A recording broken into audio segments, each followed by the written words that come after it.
os três poderes da República chegaram a alguns dizem acordo, talvez a palavra melhor seja consenso, enfim, se entenderam de alguma forma sobre emendas impositivas, pensa-se, a definição de novas regras de transparência. Veja na reportagem de Carol Rosito.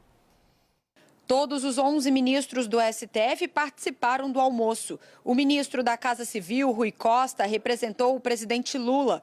Os presidentes do Senado, Rodrigo Pacheco, e da Câmara, Arthur Lira, também estiveram presentes.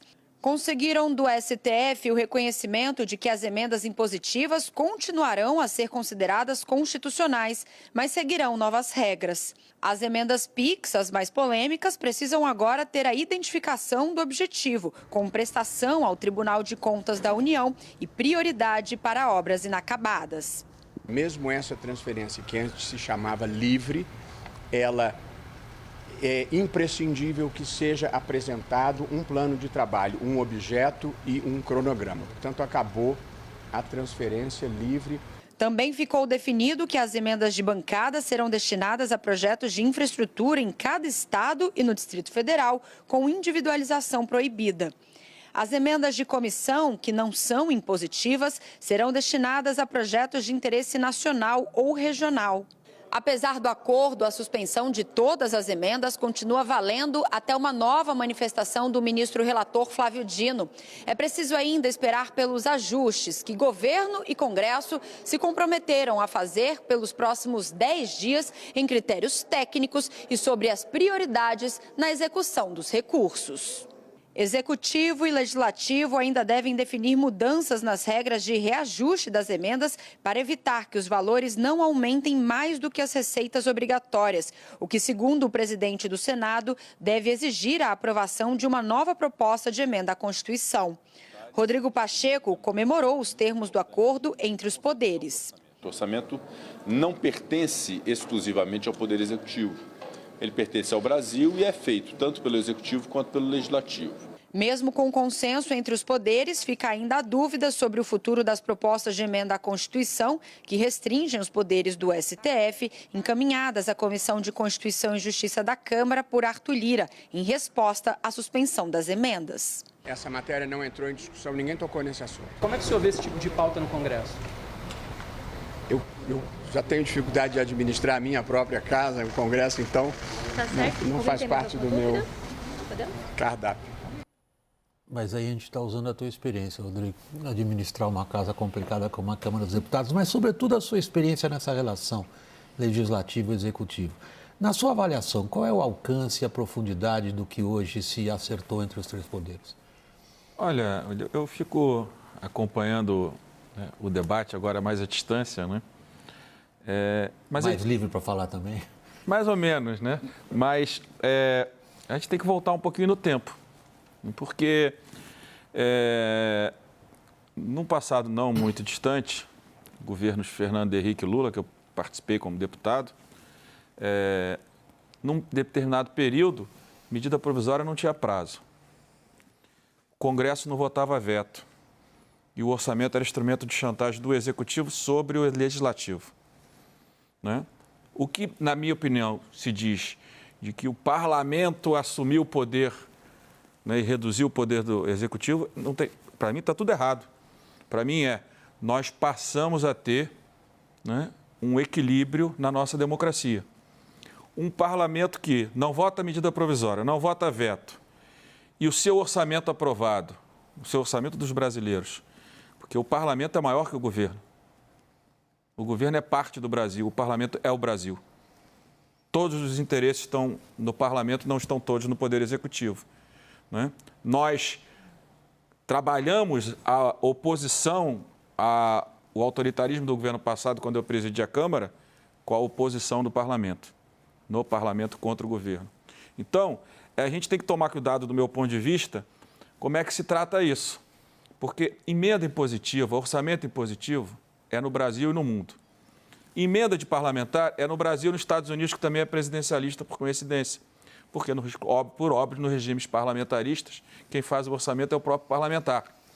Aliás, a Inglaterra virou a grande potência no passado, quando tirou o poder do rei, da da burocracia e deu ao parlamento, no século XVII. Você está falando da Revolução Gloriosa, Gloriosa de do final. 1648. Isso.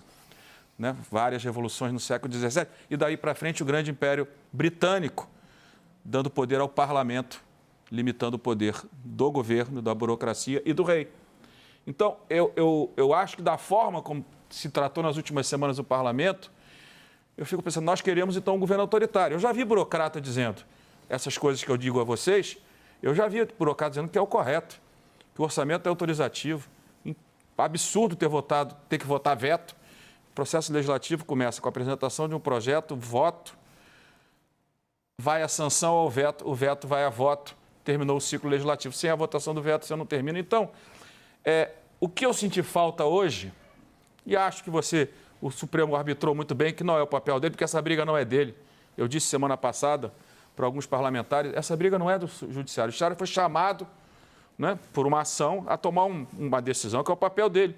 E, aliás, como a política gosta de fortalecer o Judiciário, né? Todo conflito você perde e judicializa. Ninguém respeita a derrota. A oposição nunca respeitou a derrota e o governo também não respeita a derrota. Vê o caso da desoneração votada hoje. Foi votada hoje por uma decisão do governo de caminhar ao Supremo. Você colocou um monte de coisa na mesa. Eu queria separar algumas. Você completou? Só vou completar. Tá, ok. Eu senti falta nesse debate do futuro. Ok. Bom ponto. Bom ponto. Senti falta do futuro, porque o acordo possível foi o que o Supremo conseguiu intermediar entre dois poderes, executivo e legislativo. Para o curto prazo é isso. Eu não vi ninguém falando qualidade do gasto, metas não cumpridas para os programas. Nós vamos a isso. Eu senti falta da gente estar discutindo uma nova lei de finanças públicas. Ninguém escreveu, o Congresso e o governo. Aliás, o presidente Lula dizia que o RP9 era um instrumento de corrupção do Bolsonaro. E acho que ele tinha alguma razão, ou pelo menos de desvio de dinheiro público. Por não iniciar o RP9 e a emenda do relator. A emenda do relator. E o governo até hoje não apresentou nenhuma proposta sobre o que é uma lei de finanças públicas, o que ele pensa sobre uma lei de finanças públicas no Brasil. Poucos apresentaram. Deixa eu colocar Daniel e Caio na conversa, Daniel. Presidente Rodrigo Maia, boa noite. A gente boa noite. Sempre fala presidente pela deferência ao cargo, uma vez ocupado por ele. Eu fiquei com a nítida impressão hoje de que o sentimento predominante no Congresso era de que o Congresso estava jogando ali um jogo de 1 contra 2. 2, no caso, executivo e judiciário. E me parece que o que aconteceu hoje, nesse acordo de cavalheiros ainda a ser implementado, é como uma bomba nuclear que estava ali apontada pelo Congresso, que podia, de alguma forma, revidar em algum momento e paralisar votações importantes e ameaçar o judiciário. E, digamos, contornou-se a crise dos mísseis. Os mísseis que estavam apontados ali para os dois lados da Praça dos Três Poderes foram desativados. Agora, o que se espera do ponto de vista do Legislativo? O que se pode esperar do governo e do judiciário? Porque o governo tem recebido muitas críticas e o judiciário tem decidido acima do que se espera dele. O que se espera agora como postura desses dois outros poderes para amenizar a crise institucional? Olha, eu acho que o Supremo arbitrou um acordo de curto prazo. É óbvio que as emendas de comissão, elas têm que ser acordadas, porque elas não são impositivas. Então, se não acordar, ela não vai andar. As outras, você melhorou o rito. Não pode mais dividir a emenda de bancada. Nunca deveria ter ocorrido. Por que acontece?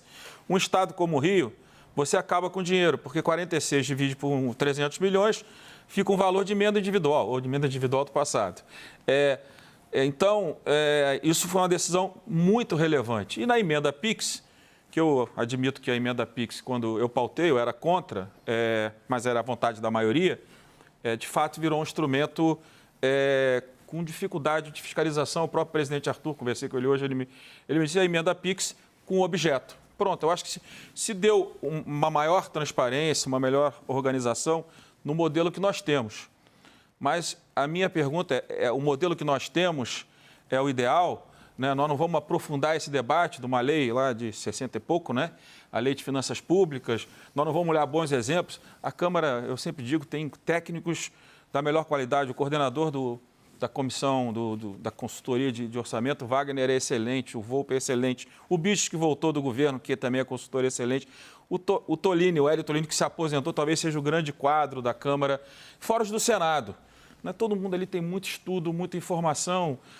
A gente fez um projeto, eu trabalhei junto com algum desses, mais o apoio do Marcos Mendes, do Marcos Lisboa, da IFE na época ainda do Felipe Salto, e trabalhamos uma emenda constitucional, um projeto de lei, e essas coisas que eu acho que a gente precisa insistir que o parlamento faça com o governo. Vamos botar na mesa. Por que esse medo do orçamento impositivo? O orçamento de quem é? O orçamento é do povo.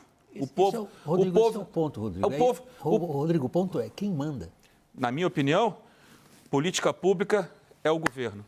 O orçamento é do povo, é do Congresso. Não, o que eu queria te ouvir era ao final do dia, 10h13 da noite, o Executivo conseguiu hoje, a partir das negociações que começaram hoje, retomar, ou tem uma previsão de retomar o poder perdido na era pré-2014, que foi a primeira vez que se pôs a impositividade de emenda na LDO? Quem ganhou? Quem está mais forte agora à noite? Eu acho que assim, o parlamento mantém o seu poder. O que eu estou dizendo assim, é bom para o país, é bom para o parlamento você não olhar o orçamento baseado em outros critérios. Né? A impositividade, para mim, está dada e tem que ser essa. Né? Porque, como eu disse, política pública quem faz é o Executivo. O parlamento não pode fazer política pública, ele não foi eleito para isso. Mas o orçamento é do Congresso, é da Câmara, é do Congresso. O governo encaminha a política pública e se arbitra a alocação desse dinheiro no parlamento a partir daí o governo vai sancionar a lei e vai executar. Porque a discricionalidade do orçamento na mão do governo ou na mão do parlamento, após o orçamento aprovado, do meu ponto de vista, está errado. E mais do que isso, a gente não pode perder essa oportunidade de discutir qual é o melhor modelo, por exemplo, de orçamento. Né? Por exemplo, a Suécia, que é um exemplo que o Hélio, que aposentou na Câmara, sempre usava muito. Eles não têm PPA, mas têm um orçamento de médio prazo. O que impacta um orçamento? Qual é a importância do orçamento de médio prazo? Porque toda decisão que você toma hoje, você vai projetar para 3 anos, 3, 4 anos. Então, você criou uma despesa hoje, você já vai olhar ela impactando os orçamentos para frente. Então, você vai tirando o antigo e vai colocando o novo. Então, você tem uma noção de como as despesas estão se mexendo a partir das decisões do Poder Executivo e do Poder Legislativo. Isso também inibe qualquer decisão, vamos dizer, populista. Então, na hora que vai se aprovar um projeto, você vai estar lá, aqui, ó o impacto desse projeto ao longo do tempo. Então, tem muitas coisas que eu penso e tem muitos quadros de qualidade. Você acha que esse acordo desenhado hoje muda o status quo do jogo de forças do Palácio do Planalto com o Congresso? Não muda, porque, não muda. Na minha opinião, o problema do governo não está nas emendas. O problema do governo está na formação da sua maioria. O governo tem poucos deputados, elegeu poucos deputados, e quer legislar como se maioria tivesse. E a formação do seu governo não é de coalizão, porque o presidente Lula não quis, é um direito democrático dele. Agora, quem tem minoria e não forma um governo de coalizão, como o último presidente que montou foi o presidente Michel Temer, que fez um governo de coalizão, você fala, mas veio do impeachment, mas formou um governo de coalizão e tinha 350 deputados na base dele. Eu acho que o problema do governo vai continuar, porque um partido que tem um governo que tem 50 deputados precisa de no mínimo 257 e só entrega ministérios da periferia, né, menos relevantes, para os partidos do entorno, é aquela coisa, você finge que me entrega o poder, eu finge que acredito, que vou exercê-lo. Então, eu acho que o problema do governo está na origem da... E é um direito que eu falo, por exemplo, meu pai foi prefeito 3 vezes. No segundo governo, ele elegeu poucos vereadores, porque ele vinha de oposição ao Conde. O que ele decidiu? Eu não vou formar a maioria. Claro que a cidade do Rio é uma cidade grande, mas é um parlamento pequeno. O que ele fez? Montou uma base minoritária de 17 vereadores para não ter impeachment e abandonou o legislativo, do ponto de vista de legislar. No final do ano, foi negociar com o legislativo o orçamento. Então, essa questão da formação de maioria, de governo de coalizão, diferente do que os cientistas políticos acham, eu não acho que ele acabou. Eu acho que os últimos 2 presidentes, por motivos diferentes, não vou comparar nunca o Lula ao Bolsonaro, são coisas completamente diferentes, tomaram a decisão de não formar maioria. O Bolsonaro para implodir o parlamento e as instituições. o Lula para uma decisão política de tentar governar mais à esquerda, do meu ponto de vista, pelo que eu estou vendo. E isso vai gerar problema, eu acho que o governo inteiro. Como é que você entende, por exemplo, a euforia daqueles que apresentaram a ADI, a partir da qual foi digamos, decidida a liminar, que suspendeu a execução das emendas? Os que apresentaram a ADI disseram hoje o seguinte: obtivemos a libertação do refém. O que eles consideram como refém e por isso judicializaram? E você há pouco descreveu o papel importante do judiciário na intermediação. O que eles estão dizendo? Eles estão dizendo que essa liminar e esse acordo hoje, na verdade, enaltece a Constituição, porque impede o que, na visão deles, estava acontecendo, que era o parlamento transformar o executivo em refém. Eu não acho que ninguém transforma ninguém em refém. Eu acho que o governo, como eu disse, toma uma decisão de formar maioria ou não, né? E a partir daí, o legislativo com mais ou menos liberdade, porque, por exemplo, qual a minha experiência?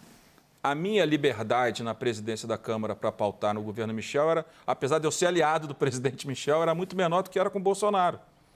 O Bolsonaro, até o acordo dos partidos de centro com o Bolsonaro, o que a gente quisesse organizar, a gente pautava e derrotava o governo. Né? Do governo Michel, não. O Michel dividia comigo uma base ampla do governo, até porque eu era aliado dele. Né? Então, o poder do presidente da Câmara e do Senado vai depender muito de como o governo forma a maioria. Então, eu acho que o problema atual é que também não há essa maioria. E acho que a ação dos advogados, né, a forma como se refere ao parlamento, né, quer dizer, o povo representado pelo parlamento, né, então, ele faz o governo de refém, né, ou o governo tem uma compreensão do que é o parlamento, assim, diferente do que eu imagino que é o correto. O orçamento, né, não deve ser uma arbitragem, um diálogo entre o que o governo se propõe a executar e aonde esses recursos são alocados por toda a sociedade brasileira. Eu quero lembrar, o governo tem 50 e poucos deputados, mais alguns de esquerda, 100 deputados, e tem mais 400 que representam uma outra parte da sociedade que precisam estar representadas. O Daniel Rodrigo, a palavra, nessa ausência de coalizão que você descreve, você percebe uma dobradinha, uma tabelinha entre governo e judiciário e mais, vê que o judiciário pode estar extrapolando suas funções em algumas decisões? De jeito nenhum. O que eu disse aqui no início. A oposição perde e judicializa. O governo perde e judicializa. Os dois poderes e os partidos políticos transferem para o Poder Judiciário a decisão de arbitrar, a decisão de decidir. Né? A culpa é da política. Né? O PT fez muito isso em oposição ao Fernando Henrique. Depois nós, PFL, né, e depois Democrata e PSDB, fizemos isso muito contra o presidente Lula. E agora o governo de minoria precisa estar, muitas vezes, arbitrando, transferindo para o judiciário. Já que ele não tem maioria, ele transfere. Agora, esse é um risco de redução do poder do Executivo e do Legislativo pelos seus próprios atores, a decisão deles. Eu não acho que o Supremo está extrapolando decisão nenhuma. Até porque, sem dúvida nenhuma, eu acho, né, apesar de eu ter presidido a sessão que aprovou a emenda PIX, né, por muita pressão dos deputados, que existia inconstitucionalidade nela, sem dúvida nenhuma. E a forma da distribuição da emenda de bancada é óbvio, como eu estava dizendo aqui, um Estado que tem 8 deputados, são 300, 400 milhões, vamos dizer, para dividir por 8. Então, você ficava com uma super emenda individual. O cara do Rio ficava com uma pequena emenda individual de bancada. E você pulverizava um instrumento que, até pelo nome bancada, deveria ser por políticas estruturantes. Então, para o parlamento foi bom. Para o parlamento foi bom, a emenda continua impositiva, só que agora a bancada vai ter que procurar projetos que atendam um interesse maior, não apenas do seu núcleo eleitoral. E na emenda de comissão, que ela não é impositiva, e por óbvio o Supremo escreveu o correto, tem que negociar. Tudo que não tem impositividade tem negociação. Isso que eu acho ruim. Eu acho que a impositividade gera negociação na aprovação do orçamento. Aprovado o orçamento, se executa, porque você não pode achar que o Poder Executivo, por definição, é melhor e é mais qualificado na escolha de onde vai colocar os recursos, do que o parlamento. Agora, é óbvio que se o deputado quer fazer política pública, quer executar política pública, ele pode disputar a eleição para prefeito, para governador e para presidente. Esse é um papel do presidente da República e esse papel, de alguma forma, a emenda PIX, né? E as emendas pulverizavam esse papel que não é do parlamento. Então, o parlamento precisava, e eu acho, de alguma forma, devolver uma parte disso, mas que eu digo, eu acho que uma decisão emergencial de curto prazo. Eu acho que no médio e longo prazo nós temos uma grande oportunidade de pegar esses quadros que eu já citei, entre outros, tem muito mais gente, tem os consultores do Senado que eu conheço menos, fazer um grande debate sobre qual é a lei de finanças públicas que nós queremos no Brasil. Estamos dispostos a prossegui-lo aqui. Eu acho que esse debate, você tem grandes economistas que você sempre ouve, como o Marcos de Boa, que vamos é um dos grandes entendedores do assunto.